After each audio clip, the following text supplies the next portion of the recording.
for question number 2, There we where go. we use the Fourier transform Yeah. to find the Dirac delta function. Yeah. I know. You say you have to change the x and lambda to some other variable so that we can apply it, right? Yep. So, and it's just that we have to convert the lambda to k, right? That's actually incorrect. Okay. All right, so question 2 is very frustrating. It's actually the easiest question.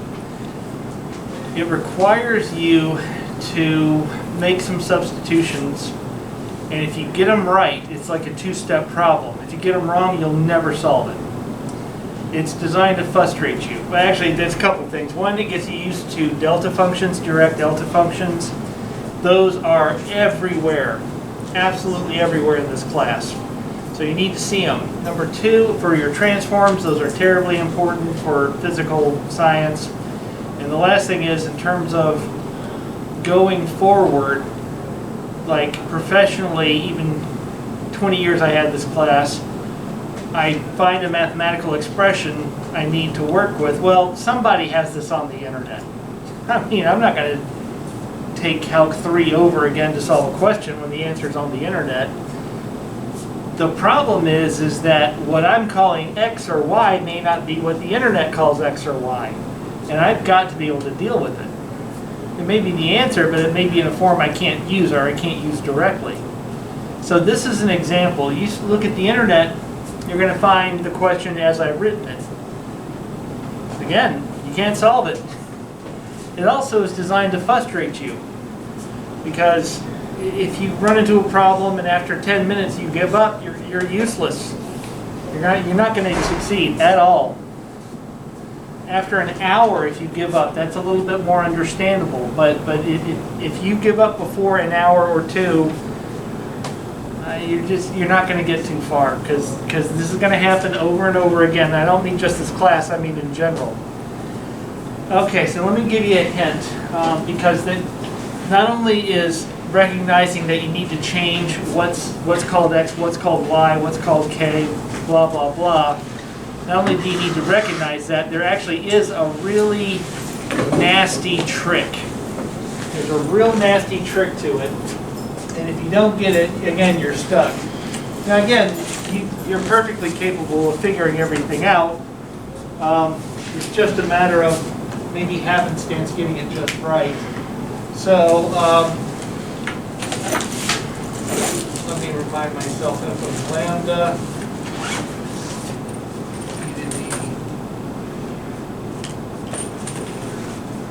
Right? Yeah. Okay. And then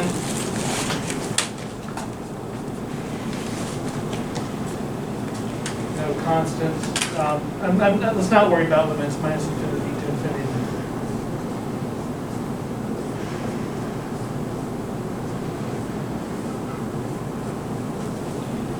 I think that's correct? Yes. Yeah. Okay. For direct delta function.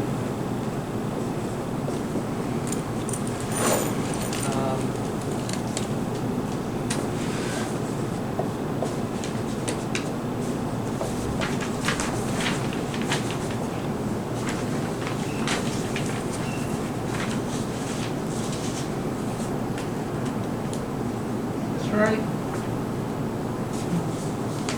I think that's what you're trying to solve. Okay, yeah, I mean, so I did write these, by the way, so don't need, right? If you get this reversed, it really doesn't matter, because it only means something if K prime and K are the same. So if I was to reverse this, so you can solve this in a way that you reverse this, it would be the right answer still, because either this is 0 or not. 0, this is equal to infinity. Not 0, who cares? Then it's 0. Okay, so the trick is that you have an X here and some K's. You have an X, but you don't have a K there. So you're already thinking like, well, I guess the lambda's a K. Okay, that would not be correct. See, again, This is really frustrating because you actually have to change two things at once, and you want x to be x so bad, but it isn't. So that's one of the big hints. Another thing to note is one of the ways to begin here is to note that if you're going to use this and then this, that means that your endpoint is the delta function. So I'm going to kind of work it backward. Okay, so I'm just kind of making a substitution there. And now I can even see, so you see how I slowly make progress? So I can already see that. Okay, so let's see, what would be the next thing?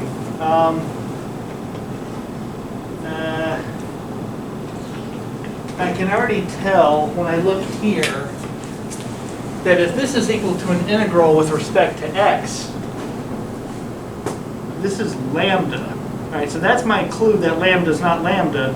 There's no lambda in here anywhere, so lambda's got to be something else. So what is it? Is it, what do you think it is? I got one vote for x. Okay. Okay. Okay. Now look at this guy. Oh, here, let me.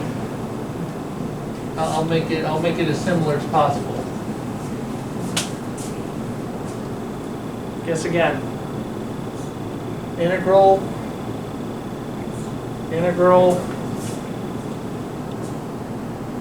So what's lambda? Huh? Yes, lambda is actually x. You see, it's insidious. That means up here, that is x as it applies to this question. Lambda is actually x. Gotcha. Okay, so you see how you kind of tear this apart. Okay, now what does that mean? X is likely. Okay. Yeah, now let's look here. I've got e to the minus some stuff. That stuff includes k, k prime, and x. Now I know that lambda is x, and therefore x is k. Now we just got to get this k and k prime straight. Right? 2 just completely screwed you over. You wanted x to be x, and therefore lambda's k, and if you did that, you would be dead wrong. Now hopefully you see my logic in terms of sorting through this identity and my application to my problem. Again, that's the challenge. Getting this is right, but it just doesn't conform to this, so I have to make it conform. Okay, so let's go ahead and do those substitution. That's x. Now, tell you what, now that x isn't x. Again, I'm going to look up here, and I want this to conform to that. So what do you think? What's x? Is it k, or what's the other thing we need?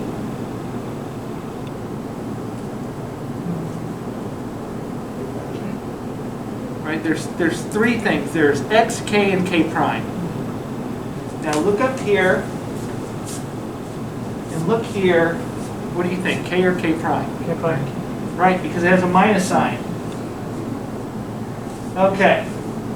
Now let's go up here. All right, lambda. Now there's only one x. There's no other lambdas. Oh, there's a lambda here. All right, we've made that substitution. Okay, so this x is actually k. Right, because you've already taken care of k prime. And of course, and this again is the direct delta function.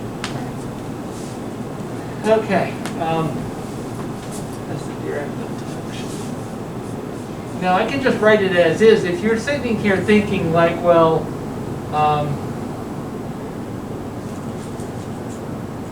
that was, yeah, actually I deleted it, so now it was dx, right, which is dk. Yeah. Okay. So now you may be thinking like, all right, so I had this f of x, which is really f of k, and I just inserted the direct delta function. Do I need to change these k's? Right? I keep messing with it. Right. I do not. I do not need to change these k's because I made everything work with this. I don't need to then go backward. So these guys are correct because I changed everything else. Okay, now you have the definition of the Dirac delta function, so what's this equal to? Well, always the constants can come out. What's that?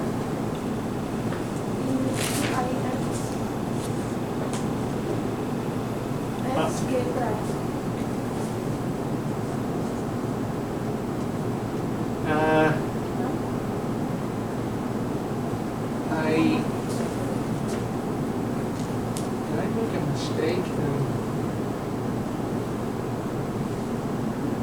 Something's. You open the bottom half. No, I have two K primes now. All right, now I have made a mistake.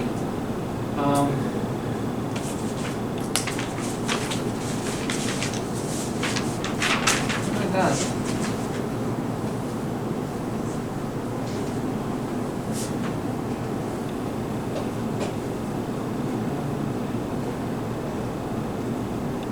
Come on then. What have I done? Even combine them, yeah? I know, but it's still wrong.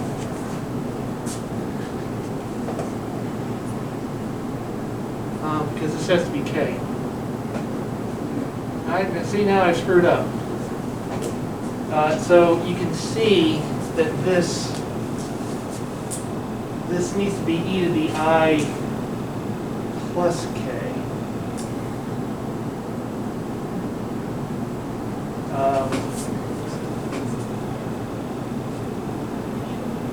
It's K prime. So how did I do that? How did I?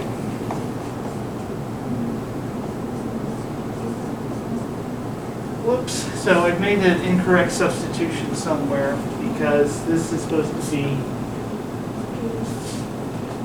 Really, I can fix it quite easily. I can do that. Look at that. You see?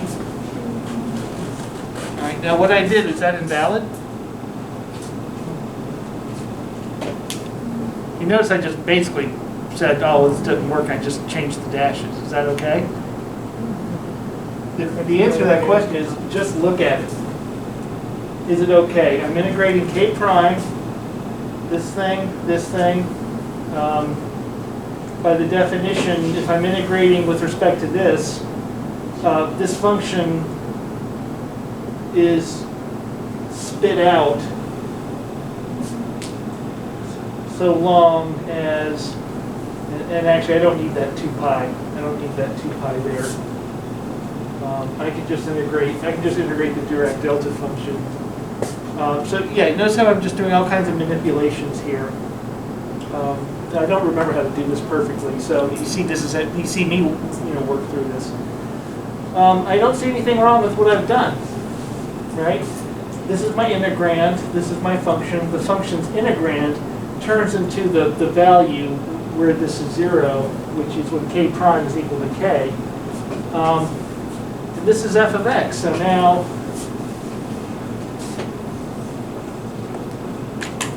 Ixk. Okay, and now I can bring over the 2 pi. And that was there by definition. Then I can combine these.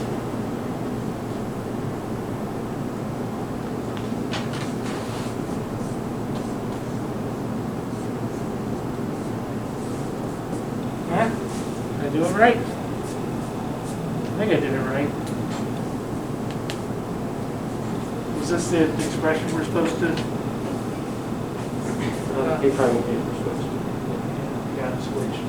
Minus. Plus. Wait a minute, no? Oh, what the hell? How did I do that? You know what I could do? I could actually take these K's.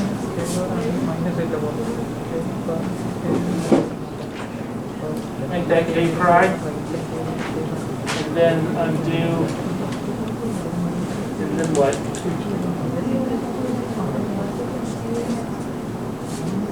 And then just undo that there.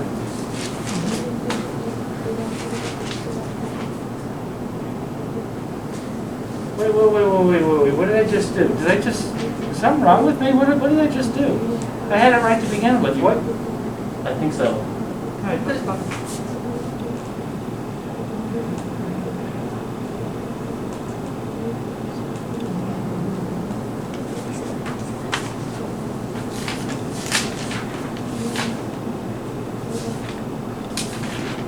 Yeah, sorry.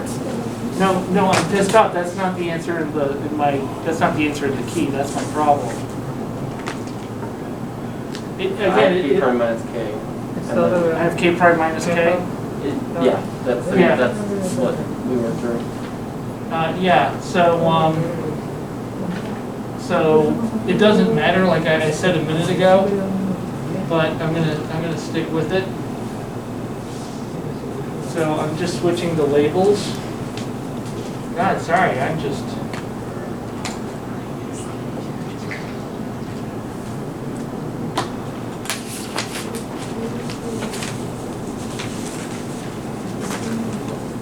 There we go. Yeah. Yeah. So, yeah, look, I know that was kind of nutty, sorry about that, but anyway, the main thing is, I hopefully, look, you can't just do what I just did, because I just kept changing what I, sorry, you know. But if you followed along what I did, to some degree, I'm kind of glad I was flipping like a fish. Because to be blunt, now you've got to redo it, but you got to get it right. You just saw me kind of go nutty.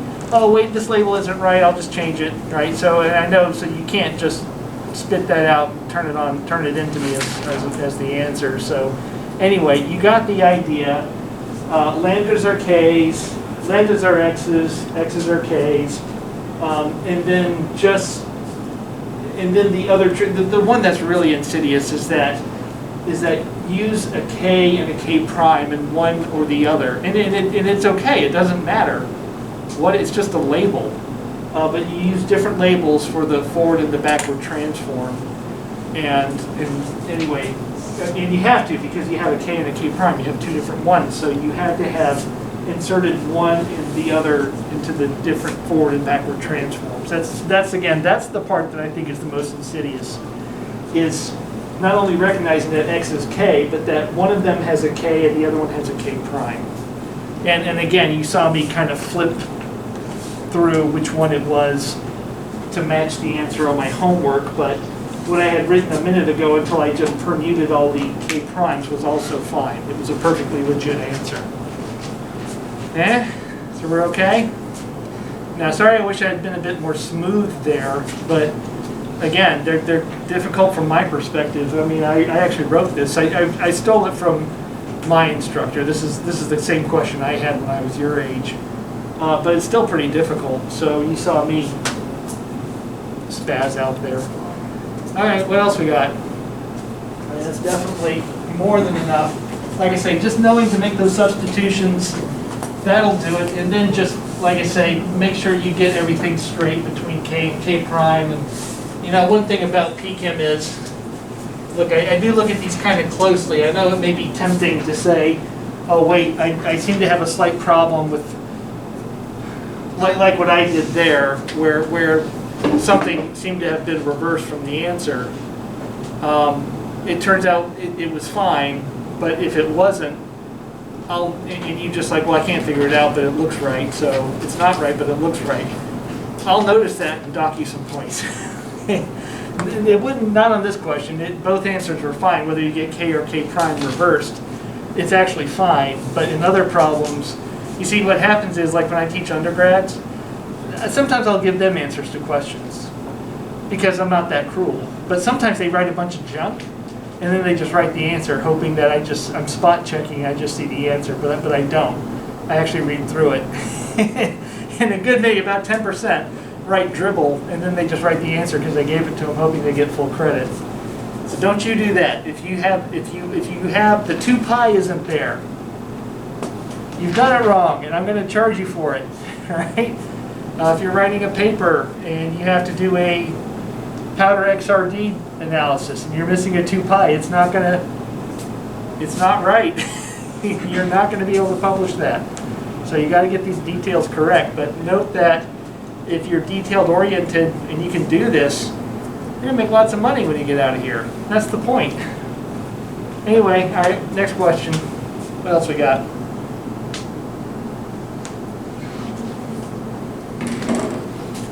Yeah? In question 5. I can't hear you. In question 5 is a power. Question what? Five. What? Five. Question 5.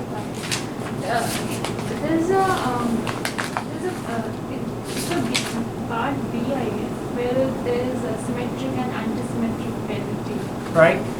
So for the symmetric one, we just have to take the cosine part of the wave function. Well, let me think here.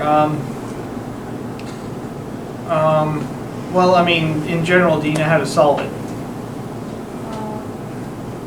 I mean, you're asking about kind of a fine detail, but I think we should take we should worry a little bit more. Do you even know how to begin to solve it? That's maybe a better question, don't you think?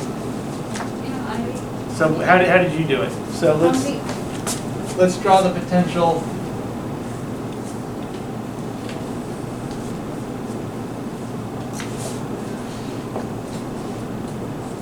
I think that's correct, right? Yeah. Okay.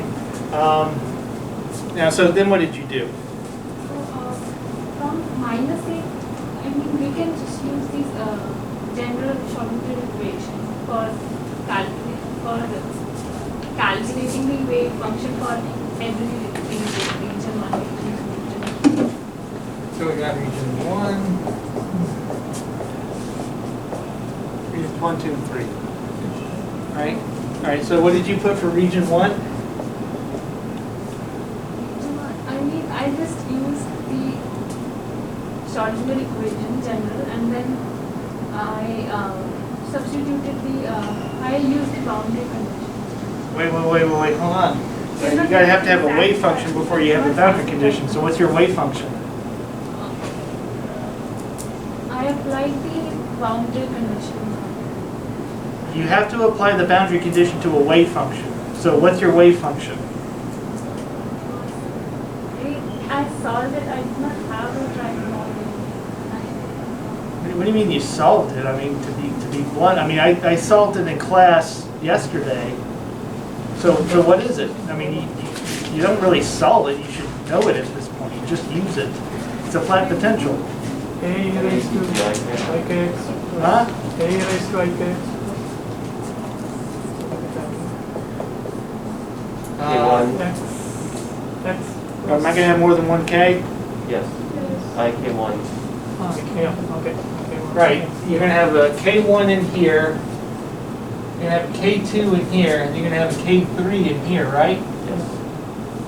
Yep. 3K. Guess again. No, K1. K1. Right. K1. Remember, these are momentum. And the potential here in regions 1 and 3 is 0. So it's all the energy is kinetic. So these have the same energy, same kinetic energy. So they should have the same K. This guy in the middle has lost some kinetic energy because it has potential energy. So it has a different K. Okay. Okay, and then region 2. What do you think? C, Huh? E, I, K2, X.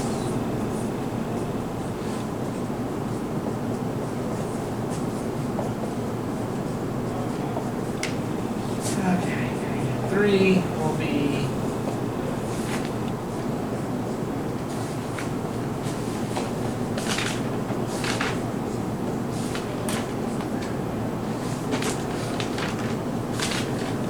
okay. We're set with that.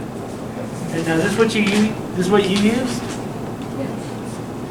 So I'm just a little bit confused about the symmetry part. Wait. Hold on. Because to be honest, I don't think you could solve it. So you then started what, doing what?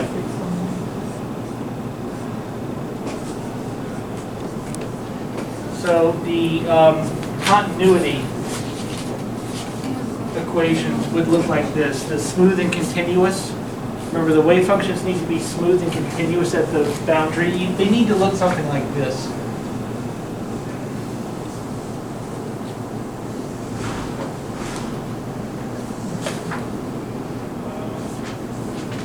And they should be 0.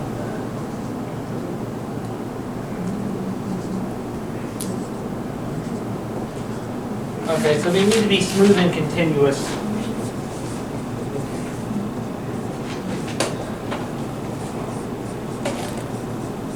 Right? And then you've also got, now let's do,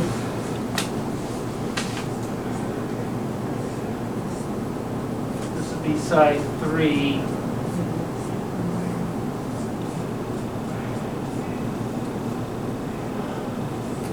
Right, we're at B. You have a B in the denominator at the top one, not minus B. There we go.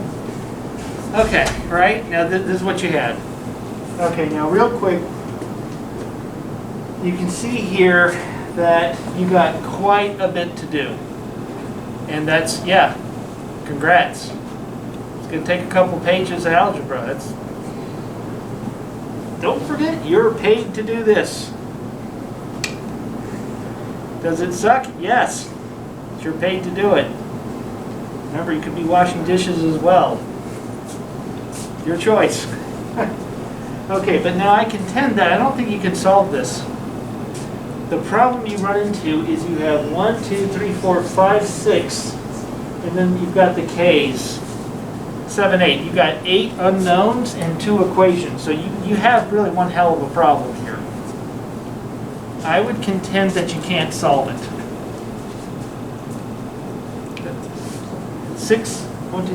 8 unknowns and 2 equations. You got a problem. You can't solve it. So what do you need? What do you need to do?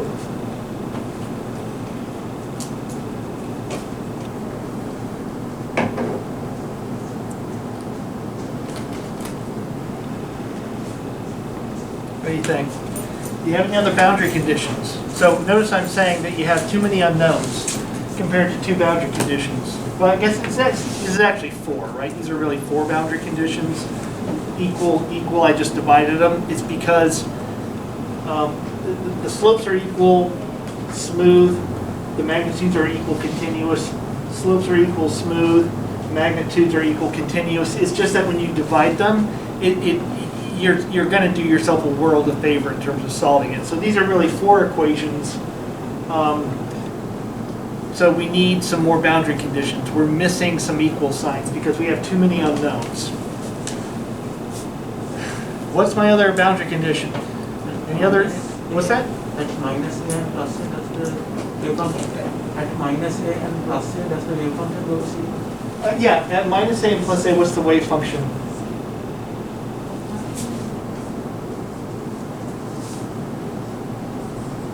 What's the wave function equal at minus and plus a?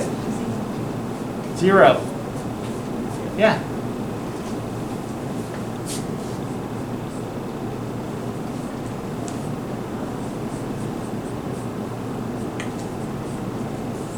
Two more boundary conditions. Guess what? Now you're close. You're close. Now you can almost solve it. Let's see here. Okay. This guy and this guy, they have to be 0. How about we do this one?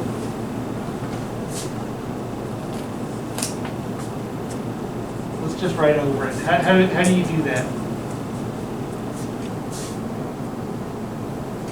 How could you make this equal to 0? Now, heads up. Let me just tell you a little bit of mathematical fact. E to the ix plus e to the minus ix, this can never be 0. This functions can never be 0. It always has amplitude, either in the imaginary or real plane.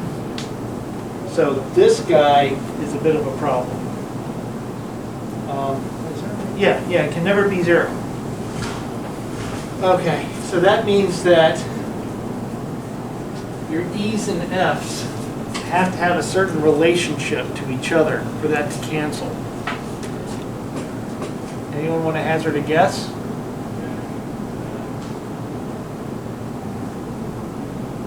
Yeah? E is equal to minus F. Make E minus, or how about F minus E? Okay, let's see what that does. Let's do it like that.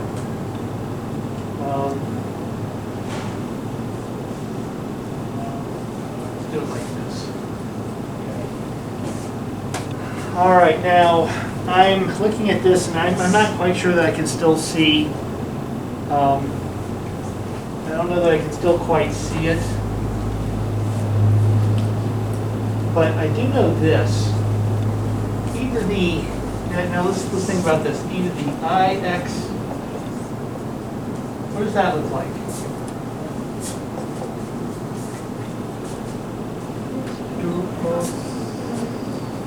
Huh? Now, if you looked at my silly textbook, I had a section on imaginary numbers. Sine. Sine and cosine.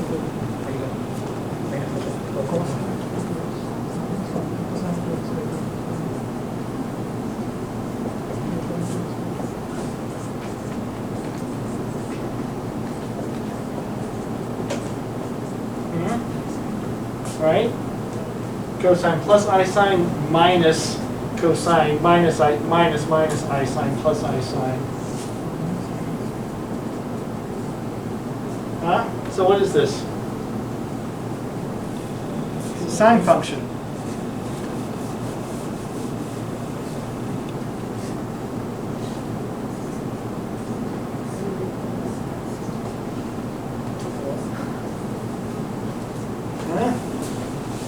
Has to be. Has to be because it's just never going to equal 0 at A unless it's, you can make it a cosine, but let's go with the sine. But now there's a slight problem. It's not quite right. It's really a function of x. There's some function of x. Okay, where is sine 0? At what point? 0 and 5. Cosine.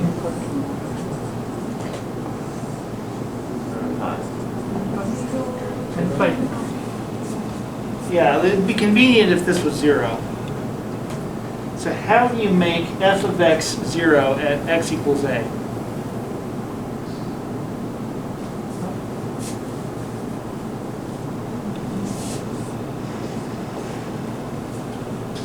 You're going to need a function. Close. Sine and 5. What? Sine and 5. N pi. Well, then there's no x. Oh, yeah. Yeah, you better have an x. that's your x-axis is x. So a function with x in it, such that at x equals a, you have 0. Any of you? It's real easy. It's like 5th grade easy. If you have a function x and at x equals a, that's a, but it needs to be 0. How would you make a 0?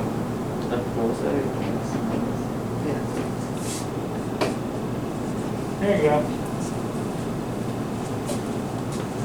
Okay, now,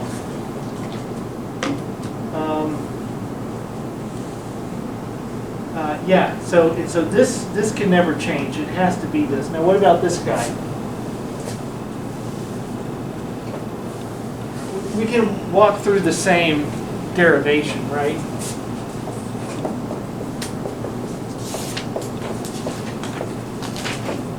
Okay, at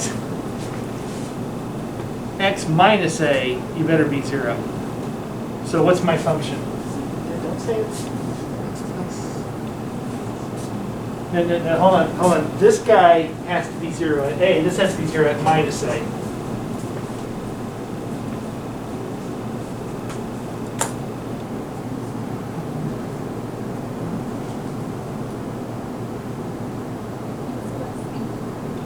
It's plus A, there you go.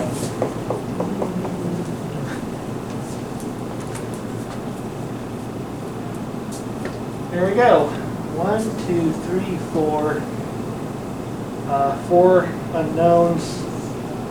Yeah, 1, 2, 3, 4. 4 unknowns. And remember, these are actually 4 equations. See, now you can solve it. See what I mean? You got to make sure that your number of unknowns and your number of equations, right? 2 unknowns better have 2 equations to solve it. So the problem you had originally was that you had 6, but really 4. When we added those other 2, we had 6 unknowns and 6 equations. Cool. I just eliminated 2 of them to simplify our wave functions, leaving me A, C, D, F, 4 unknowns, 1, 2, 3, again, 4 equations, masking S2 for convenience. So we're okay now, right? You will be able to, is this what you did? Wait, seriously, you got this far? No, I mean, I didn't substitute this x plus and x plus. Again, unless you used all the boundary conditions, you're not going to solve it. What? I was not able to solve it completely. I really, here, let me close the door. I really can't hear you. I'm kind of hard of hearing. I was not able to solve it completely. I was stuck in. Well, yeah, of course you were stuck. You had to be stuck. It's unsolvable. Okay, so anyway, now that you're here, let me tell you a little bit about what's going to happen. I'll leave it to you at this point, right? I can't really go further because I'm just answering it. But let me tell you what you're looking for. You're gonna have a bloody mess. But what you're gonna find is this. You're gonna find this in the end.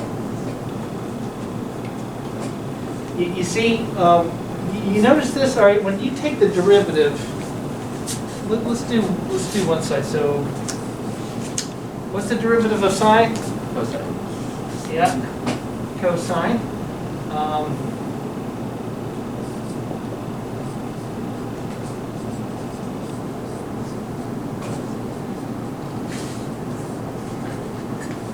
Okay, and then x minus a. X minus b, right? Okay. And then the function is a.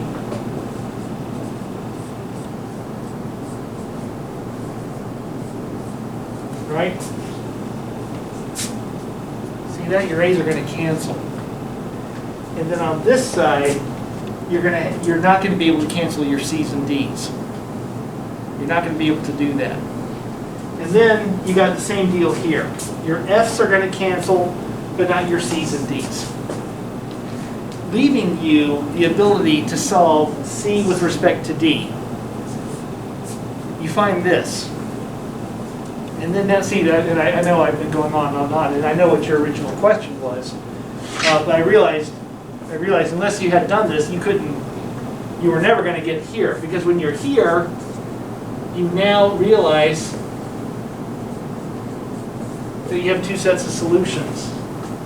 Make C 1 and D 1, and the other one makes C 1 and D minus 1. Or actually you can just factor it out. Oh, anyway, yeah, just make one plus or minus the other. And when you do that, actually, what's actually kind of interesting about this, when you get to this, I believe you actually don't have anything else to do. I believe either of these equations, once you just substitute C of 1 and D as minus 1, at this point you will have reached the equations I gave you.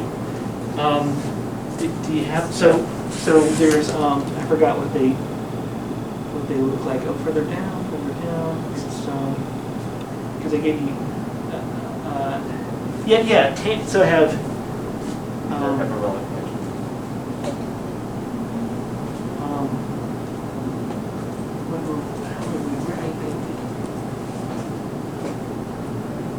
oh, there they are. Yeah. Yeah, cotan. Oh, yeah. What's cos over sine? Cotangent. So there's your cotangent. Now, on this other side, you're going to have something that looks like e to the ikx plus e to the I minus ikx over e to the ikx. Sorry, this is going to be e to the ikx minus e to the minus ikx. This is e to the ikx plus e to the ikx. The problem is they have c's and d's in them. But when you just say 1, c is 1, d is 1, and then when you say c is 1 and d is minus 1, then you get Tangent, hyperbolic, or hyperbolic, tangent or cotangent. Yeah, see that? Yeah, so you see where you get cotan, which is the answer on one side, and on the other side, what you're going to end up with is something that first looks like this. Now, again, this isn't quite right. I'm just trying to point out the derivative will be minus.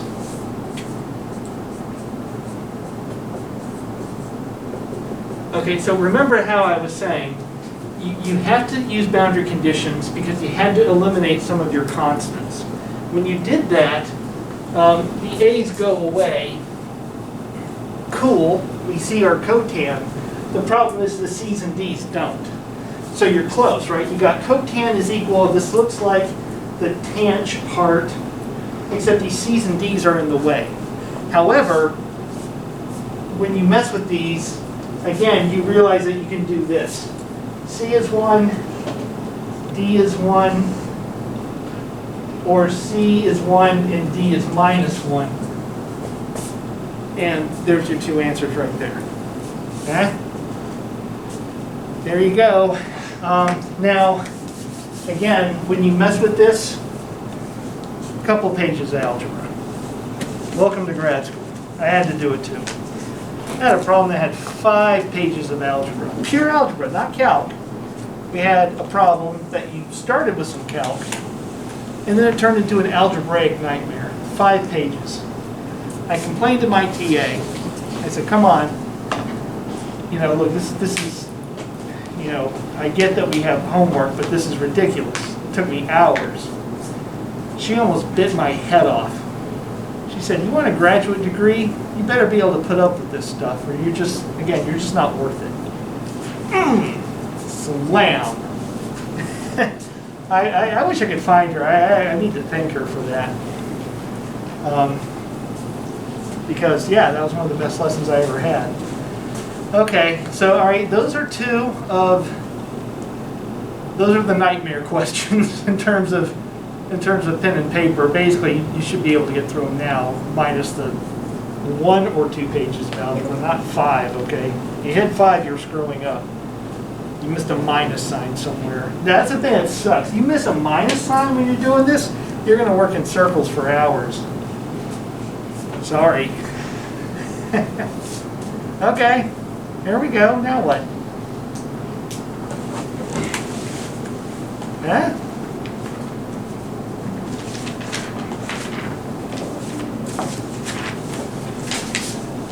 Better have another question. The MATLAB stuff, hopefully I gave you enough code.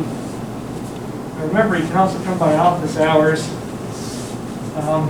Some people couldn't make it, but I'll upload the video as soon as I can, probably tomorrow.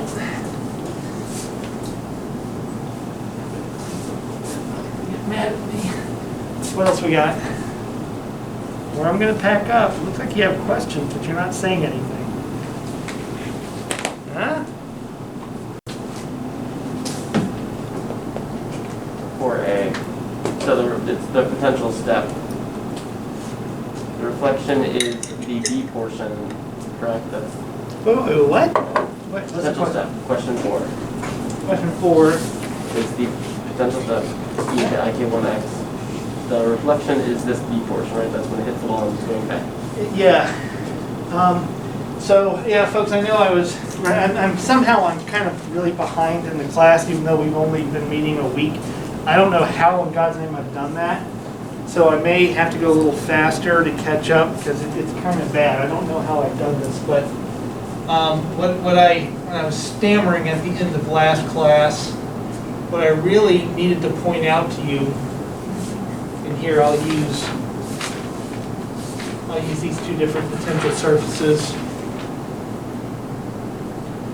Okay, when it comes to they're flat potential surfaces, so e to the ikx, e to the minus ikx, that's what you're working with. But each potential surface has a purpose. All these model problems, they have a purpose. Either to impart a lesson early on, which is what we're doing here, or when you get more advanced, you learn harmonic potential, now you're talking about chemical bonds. So either it's something to kind of get in your head how this works, or it's something that is immediately applicable bonds, right? Okay, now these potential surfaces are not very realistic, but they teach you quantum mechanics. That's the idea. Now, you know what I'm going to do now? I'm going to tell you an answer to a homework question on the next one. Next problem set. I'm basically answering a question. Not math, it's a math question, but anyway. All right, this bastard here, its purpose is to teach about reflection. So, and again, I didn't get to this in class, and I don't want to push things off on you all too much on your own self-learning. I don't like that. I don't like doing that too much, but I'm just a little behind. So, between your undergrad quantum and what I've sent you and whatever other resources you have, which is infinite thanks to the internet, I hope you can get caught up if you get a little lost or go by office hours and whatnot. The idea of this guy is to cover reflection.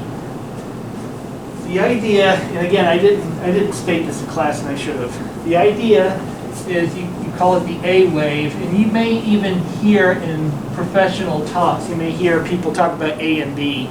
A waves and B waves. They mean impacting waves and reflecting waves. Now, since when I go to professional talks, they're usually not talking about the undergraduate step potential. What they would mean is like light hitting a spherical particle or something at the higher end of things, but they still mean impinging waves and reflecting waves.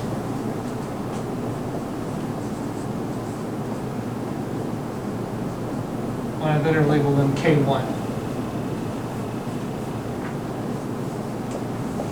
Okay, so what this guy does, what the whole point of this step potential is just to cover reflection versus transmission. And of course, transmission is the C wave. Now, I should, of course, there's a K2 because the kinetic energy is different. And so K2 should be less than K1. Okay, but now the idea of that a particle was thrown at the wall, and that's the A wave, it bounced off, that's the B wave, but if it goes through, that's the C wave. But if it keeps going, there's nothing else to reflect off of. So that doesn't exist. Notice another frustration with quantum mechanics. I didn't derive that. I didn't derive that there's no D wave. I just know it because I've decided that there isn't one. Now I will continue forth without it. I don't have a proof of that. I'm just telling you it's just not there because I decided it's not there. Now, when you're an instructor, you can make those decisions right now. You kind of have to take what I give you. So sorry about that. Now, what this guy then does, you can do what we always do, which is set up the wave function. Set up the derivatives over the wave function. Did I hopefully stammered this out in class? I don't even remember. Okay, and then there's another thing, and this again is something I did get to. You can, because of the nature of this problem, you can just make A 1. There's two reasons. For one, you're trying to get to the reflection. It turns out square root of reflection is B over A. Square root because, oh hey, square root because only the absolute value of a wave function means anything. Okay, so of course the transmission is 1 minus r, so we'll just stick with that. So you're really just trying to get B over A. So what you can do is take this thing and divide out A on both sides. So why don't we just do that? A plus B, so, sorry, that's on the bottom. On the bottom is A plus B, right, because e to the I 0 is 1. And then this is where it gets interesting. A, K1 minus B, K1 I.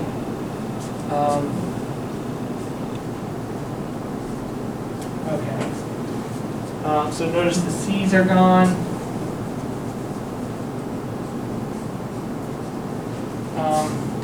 And here you're kind of stuck. But then, like I say, what you can then do is get this, multiply the top and bottom by 1 over A.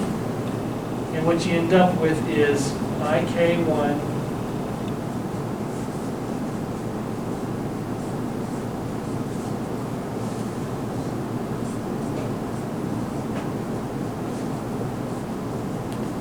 notice that we can actually get rid of all the i's. All the i's factor out. Sorry, B over A. Okay. Now at this point you can just call it's irrelevant what you call B over A. You can solve for B over A, or you know what? It's just equivalent to say that A is 1 and just call it B. It doesn't matter at this point. Mathematically, you will get the exact same thing. Okay, then when you solve for B, then that's your answer. Anyway, so hopefully you saw what to do. There you go. And okay, so what this allows you to do is determine reflection and transmission. And what you get out of it is that if a particle hits the barrier with too little energy, it still actually penetrates the barrier a little bit, which is non-classical, right? That means that a truck hit a wall and it bounced off it, but part of it kind of penetrated before it did. And I don't mean like it kind of halfway broke the wall. I mean it's like its atoms meshed with the wall. You know, my model doesn't have damage in it. It's a crude, silly model, but it's, you know. And then of course, if the barrier isn't that far, then a truck hits a wall. It doesn't have the strength to pop through, but every now and then it does anyway, right? This is the part of quantum mechanics, and we're going to solve this in class. I think tomorrow or Friday. We're going to work on this. This is the part of quantum mechanics that you heard about as a child that said, quantum mechanics says you can walk through a wall.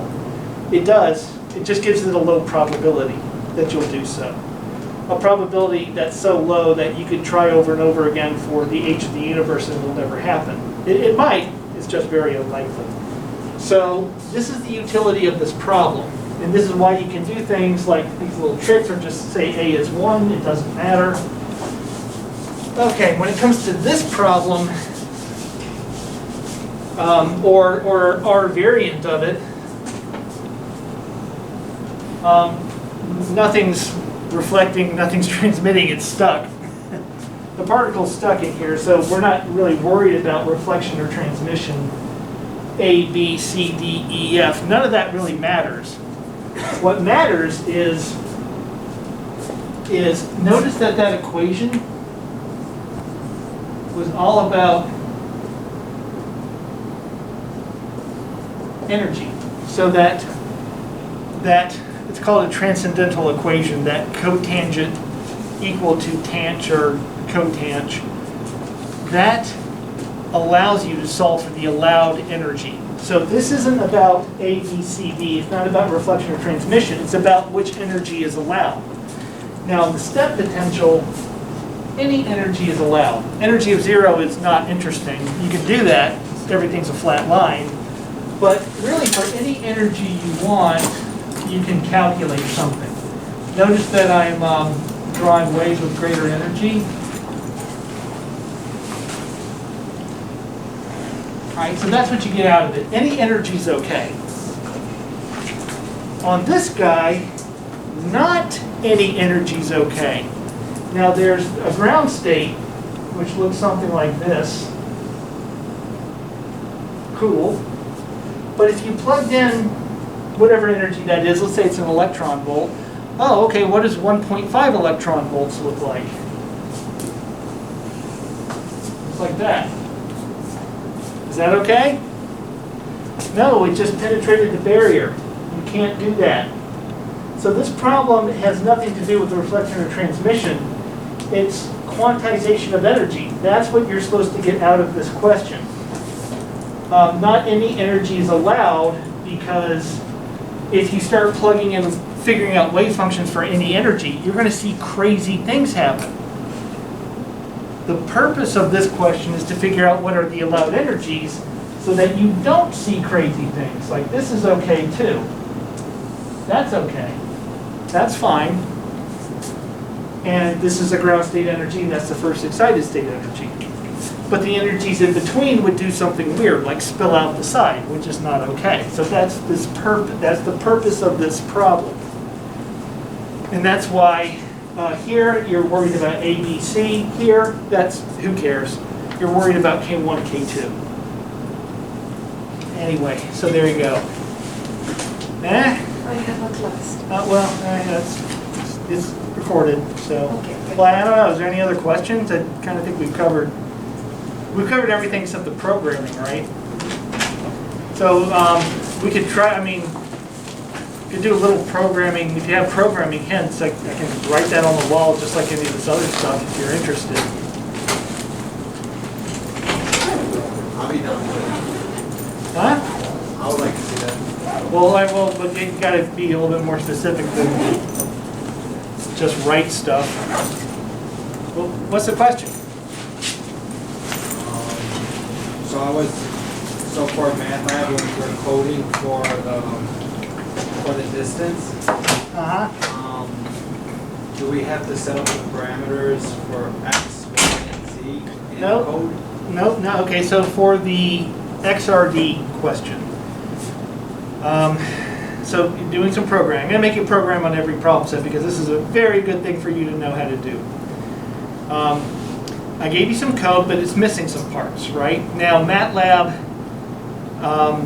it's fairly intuitive. You know, A is equal to 5. A equals sine 5. Where it gets a little funky is maybe, you know, use a semicolon. And that says, basically what it says to the computer is execute my instruction. That's actually, that's the instruction to execute your instruction. Without it, it assumes that you're still trying to give it a single command. This says my command is done and executed. So little things like that. That's like the programming part that is not intuitive. But that's about 1/5 of everything you need to know other than how to do for loops. For loops are very important because that's how you do summations. Okay, so anyway, so the program I gave you only had a couple of holes. And again, between MATLAB being fairly intuitive, I'm pretty sure you can fill them yourself pretty quick. Okay, now the question was, for the, oh, and of course I'm having you do Powder XRD. Almost every PChem group even is a material science group. You're probably going to be doing XRDs. You're probably all going to be doing Powder XRD. So it's a good thing you know exactly what your thing looks like and what the X-ray looks like. So now you can associate the two. That's my purpose. Okay, now, when it came to, this is your calculated result, and you have a for loop that basically it's like 20 degrees to 90 degrees, something like that. So what you're doing is figuring out the intensity. You know, it's going to look like this.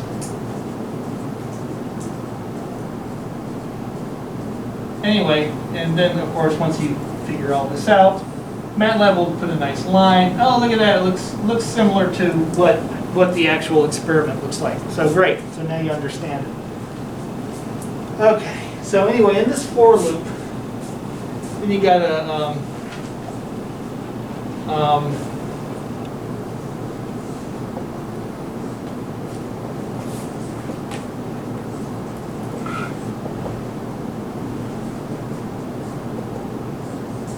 again, another little bit of MATLAB. You have to know that a colon means between.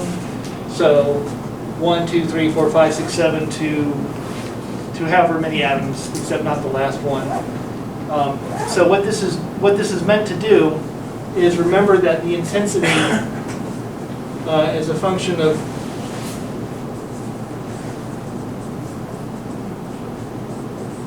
it's sine of a sine, something like that. It's kind of weird. It's a function of the distance between atoms in the model. So I gave you a little cube. I gave you a little cube of gold.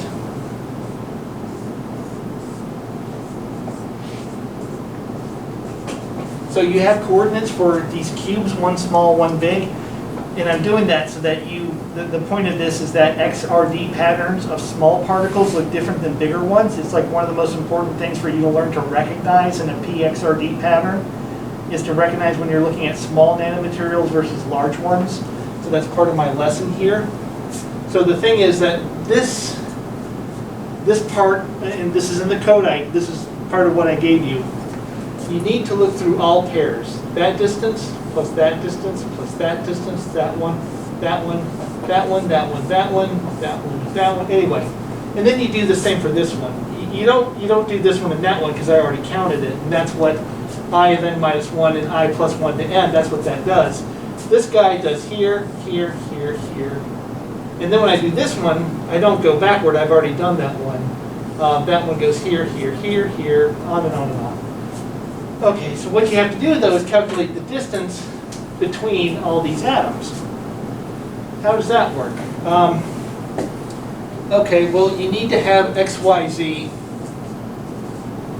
for atom 1. You need to know XYZ of atom 2. You need to know XYZ of atom 3, XYZ of atom 4. And then of course the distance square root of, let's do atom 2 and atom 1.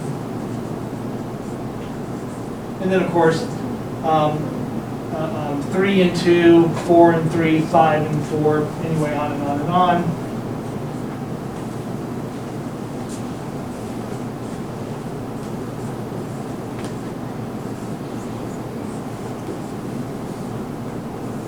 Okay, so that's your distance, and again, so that's middle school geometry. All right, but where is that information? Early in the code,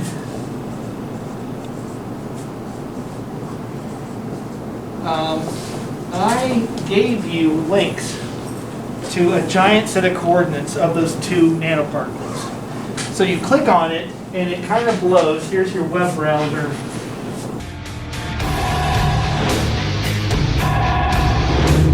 Yeah.